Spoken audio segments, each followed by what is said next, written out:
Welcome back guys. तो यार मैं आज लेके आ गया तुम लोग के लिए बहुत ही ज़्यादा इंटरेस्टिंग पोकेमॉन के फैक्ट्स वापस से। और इसमें हम लोग ऐश के ना फैमिली वाले जो फैक्ट्स हैं वो देखने वाले हैं। ऐश की फैमिली से रिलेटेड जो बहुत सारे अननोन और इंटरेस्टिंग फैक्ट्स हैं वो मैं यहाँ तुम लोग को बताने वाला हूँ। तो तुम लोग को यार बहुत ही ज़्यादा मज़ा आने वाला है इस वीडियो में, एंड तक ज़रूर बने रहना। और यार अगर पसंद आती है ना तो लाइक ज़रूर करके ही जाना भाई, बिना लाइक किए मत जाना, ठीक है। तो अब बिना किसी देरी के आज की हमारी इस वीडियो को स्टार्ट करते हैं। फैक्ट नंबर 1, यार देखो तुम्हारे मन में कभी ना कभी ये चीज़ तो आती होगी कि ऐश के जो डैड हैं वो तो नहीं है, तो ऐश की जो मॉम है वही कुछ काम करती होंगी, लेकिन हमने उनको कभी भी ऐसा कुछ काम करते हुए देखा नहीं है, क्योंकि घर में पैसा आने के लिए भाई उनको कुछ तो काम करना ही पड़ेगा ना। तो क्या करती हैं ऐश की मॉम, हमको ये कोई भी आइडिया नहीं है। तो इसका आंसर एक्चुअली यार पोकेमॉन के राइटर ने ही दे रखा है, उन्होंने हमको बता रखा है कि ऐश की जो मॉम है उनका एक्चुअली एक रेस्टोरेंट है पैलेट टाउन में, जो कि बहुत ही पॉपुलर है सारे पैलेट टाउन के लोगों के बीच में। लाइक सब लोग वहीं पर खाना खाना प्रेफर करते हैं, तो एक काफ़ी पॉपुलर रेस्टोरेंट है उनका, और उसी के ज़रिए उनके घर में पैसा आता है। तो हाँ, जिनको भी नहीं आइडिया कि भाई पैसा कहाँ से आता है, उनके घर में क्या करते हैं वो लोग, तो हाँ ये रीज़न है। फैक्ट नंबर 2, यार देखो बचपन में सभी का कुछ ना कुछ सपना होता है, हालांकि हर कोई उसे अचीव कर नहीं पाता। वैसे यार डेलिया का सपना था बचपन में एक मॉडल बनने का। हालांकि हम जानते हैं क्योंकि डेलिया की शादी अर्ली एज में हो गई थी, बहुत ही ज़्यादा जल्दी उसकी शादी हो गई थी, तो इस चक्कर में फिर जब ऐश भी पैदा हो गया तो उस पर बहुत सारी रिस्पॉन्सिबिलिटी आ गई और वो अपने सपनों को पूरा नहीं कर पाई, जिसकी वजह से वो कभी भी मॉडल नहीं बनी, वरना डेलिया का सपना एक्चुअली मॉडल बनने का था। फैक्ट नंबर 3, क्या तुम लोग को पता है जब ऐश ने अलोला वाली लीग जीती थी ना, यानी कि सितंबर 15 को वो डेट थी बेसिकली जब ऐश जीता था, तो ये फर्स्ट टाइम था क्योंकि जब ऐश ने एक लीग जीती है प्रॉपर तरीके से, तो ये बहुत बड़ी चीज़ है। तो जापान में उस दिन को नेशनल ऐश केचम डे करके घोषित कर दिया था। तो ये जो सितंबर 15 है ना, ये जापान में ऐश केचम डे नाम से मनाया जाता है, जो कि डेफिनेटली एक बहुत बड़ी बात है यार, क्योंकि वो लीग जीता था उस दिन, इसी वजह से उसका ही डे रख दिया वहाँ पे। फैक्ट नंबर 4, जैसे मैंने कहा डेलिया ने यंग एज में शादी कर ली थी, तो एग्जैक्टली कितनी एज थी मैं वो बताता हूँ तुमको। डेलिया की जो एज थी वो 19 ईयर्स थी, और ऐश के जो डैड है उनकी एज 20 ईयर्स थी। लेकिन हम जानते हैं ऐश के डैड छोड़ के चले गए फिर अपने मास्टर बनने के सपने पे। हालांकि इसके पीछे ऐसी थियरी बताई जाती है कि वो पोकेमॉन मास्टर कभी बन ही नहीं पाए, जिसकी वजह से वो इतना शर्मनाक हो गए, मतलब कि वो घर वापस कभी गए नहीं, क्योंकि उनको इतनी शर्म आई कि उन्होंने एक तो अपना घर छोड़ दिया मास्टर बनने के लिए और वो काम भी नहीं कर पाए, तो जिसकी वजह से फिर वो घर ही वापस नहीं आए कभी। फैक्ट नंबर 5, क्या तुम्हें पता है जैसे ऐश यार पोकेमॉन मास्टर बनने के पीछे इतना पागल है ना, तो ये ऐश की एक्चुअली खानदानी चीज़ है, हमें बताया गया। ऐश के डैड के बारे में भी अब हमको पता ही है कि यार वो भी मास्टर बनने के लिए निकले थे और वो भी पागल थे पोकेमॉन मास्टर बनने के पीछे। यहाँ तक कि हमको यार पोकेमॉन में ऐश के जो ग्रैंडफादर हैं उनके बारे में, मतलब एनिमे में नहीं बट अलग से बुक वगैरह में बताया गया कि ऐश के जो ग्रैंडफादर हैं वो भी बहुत ज़्यादा पागल थे पोकेमॉन मास्टर बनने के पीछे। तो ये ऐश के खानदान में चला ही आ रही है भाई ये वाली चीज़। बस डेलिया है जिसको ये चीज़ पसंद नहीं थी, क्योंकि ऐश के डैड ने पोकेमॉन मास्टर बनने के लिए सब कुछ छोड़ दिया था, जिसकी वजह से डेलिया ने स्टार्ट में ऐश को सपोर्ट भी नहीं किया था उसके ड्रीम के लिए, लेकिन बाद में यार कुछ टाइम बाद उसने ऐश को समझा और फिर सपोर्ट करने लगी।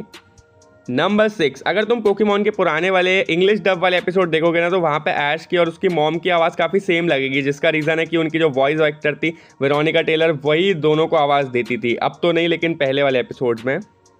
नंबर 7, क्या तुम्हें पता है प्रोफेसर ओक का जो पूरा परिवार है, पूरा जो खानदान है, वो बहुत ही ज़्यादा अमीर है। लाइक इनके फैमिली में सब कोई मेयर है, कोई पॉलिटिशियन है, कोई कुछ और काम करता है, मतलब सब बहुत बड़े बड़े लोग हैं, जिसकी वजह से गैरी को हमेशा अच्छी खासी लग्जरियस चीज़ मिलती जाती है, और वहीं पे ऐश को वो उनके लिए स्ट्रगल करना पड़ता है। लाइक ऐश को नहीं मिलती वो सब। तो इसका रीज़न यही है क्योंकि प्रोफेसर ओक का पूरा परिवार ही बहुत अमीर है। नंबर 8, क्या तुम्हें पता है ऐश की मॉम की 3 फेवरेट चीज़ें क्या है? सबसे पहले ऐश के लिए खाना बनाना, दूसरा है साफ़ सफाई करना और बेसिकली गार्डनिंग करना, और लास्ट वाली चीज़ है उनका सबसे फेवरेट जो कि एक्सरसाइज करना। एक बार तो भाई ऐश की ट्रॉफी से ही करने लग रही थी, तो ये उनकी कुछ फेवरेट हॉबीज़ हैं।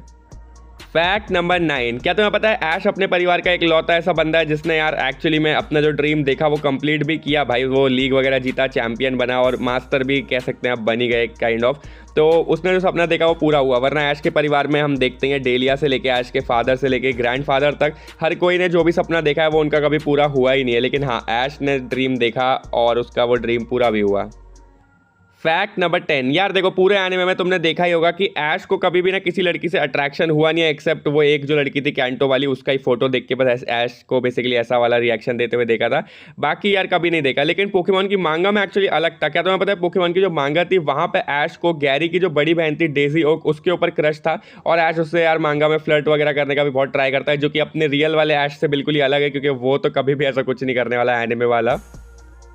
फैक्ट नंबर 11, क्या तुम्हें पता है डेलिया का जो चाइल्डहुड है ना वो कुछ ज़्यादा ही ट्रॉमा से भरा हुआ है, लाइक पूरा का पूरा। देखो हमने बाद में भी देखा कि डैड भी छोड़ के चले गए थे, ऐश के जो डैड थे, लेकिन उससे पहले क्या तुम्हें पता है बचपन में जो डेलिया के डैड थे यानी कि ऐश के नाना, तो वो भी यार छोड़ के चले गए थे यहाँ पे डेलिया को और उसकी मॉम को अकेले ऐसे ही छोड़ के चले गए थे। और वो सदमे की वजह से डेलिया की जो मॉम थी वो भी यार बहुत जल्दी मर गई थी। तो डेलिया ने इतने ज़्यादा बुरे बुरे दिन पहले देखे और फिर शादी के बाद उनका पति भी छोड़ के चला गया, जिसकी वजह से उनका एक लौता फैमिली मेम्बर जो उनके पास है यानी कि ऐश, वो उसको इतना ज़्यादा प्यार करती हुई हमें दिखाई जाती है यार एनिमे के अंदर, क्योंकि उसका इकलौता फैमिली मेंबर है भाई जो उनके साथ रहा है, वरना हर कोई उनको कभी ना कभी छोड़ के ही चला जाता है।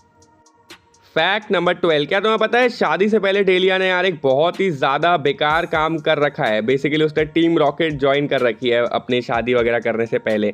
मतलब हमको ऐसा बताया गया कि अपने यंगर डेज में बेसिकली डेलिया टीम रॉकेट की एक मेंबर हुआ करती थी, और यहाँ तक कि जो बॉस था उनका यानी कि जियोवानी, उसको भी डेलिया ने डेट कर रखा है। और ये चीज़ लिटरली पोकेमॉन के एक ऑफिशियल शो में बताई थी, ऐसा नहीं कि कहीं से भी कुछ थियरी वगैरह पढ़ के, एक्चुअली एक ऑफिशियल शो में ही ऐसा बताया था। तो मतलब तुम कह सकते हो यार ये वाली चीज़ कुछ ज़्यादा ही खतरनाक है, लाइक तुम कभी सोच भी नहीं सकते भाई जियोवानी और डेलिया का कुछ पहले चल रहा था कभी एक टाइम पे।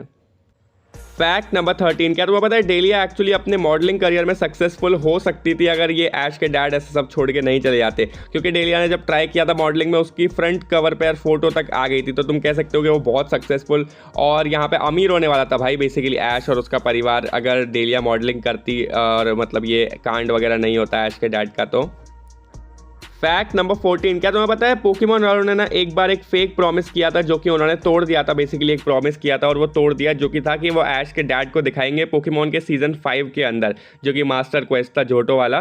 तो उसके अंदर उन्होंने वादा किया था कि ऐश के डैड को वो उस टाइम रिवील कर देंगे, लेकिन यार उनको लगा था कि वो पोकेमॉन उसी टाइम खत्म करेंगे, जिसकी वजह से वो दिखा के खत्म कर देंगे ऐश के डैड को।